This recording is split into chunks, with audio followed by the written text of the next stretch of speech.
Efforts to fight an out-of-control wildfire near Halifax, Nova Scotia continues today. With the latest, let's go live to CTV's John Rao. John, thank you so much for joining us once again. I understand from what I'm hearing of reports that the fire has grown in size and we continue to hear of more homes that have been destroyed. What's the latest from where you are? Well, the fire here in the Halifax area has grown not much, just a little bit, but obviously they're very concerned again about the conditions today. It's low humidity, it's warm, there's some gusty winds, so those are not the ideal conditions for fighting fires or preventing new fires from starting or spreading.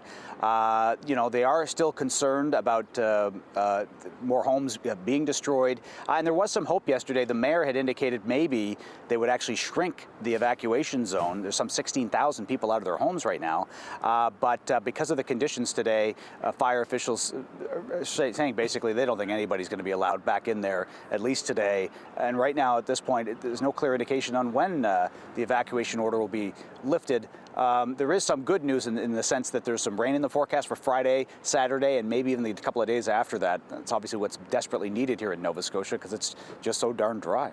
John, how are people coping with this situation right now, and are they getting the proper support from organizations like the Red Cross?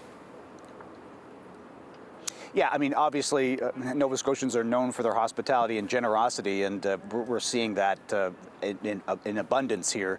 There's all kinds of comfort centers that have been opened up, and people have just been donating pet supplies, food, offering up their homes for people to stay in if necessary. And on that front, really, you got to think about it. Look at, there were 200 homes and structures that were affected.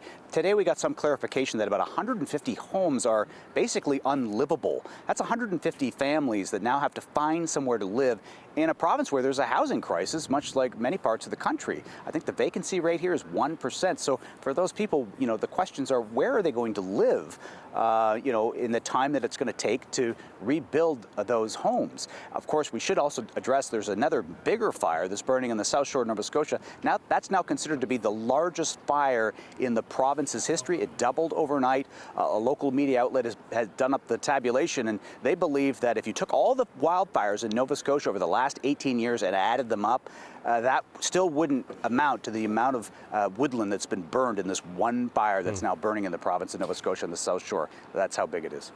CTV's John Rao, we appreciate the update. Thank you.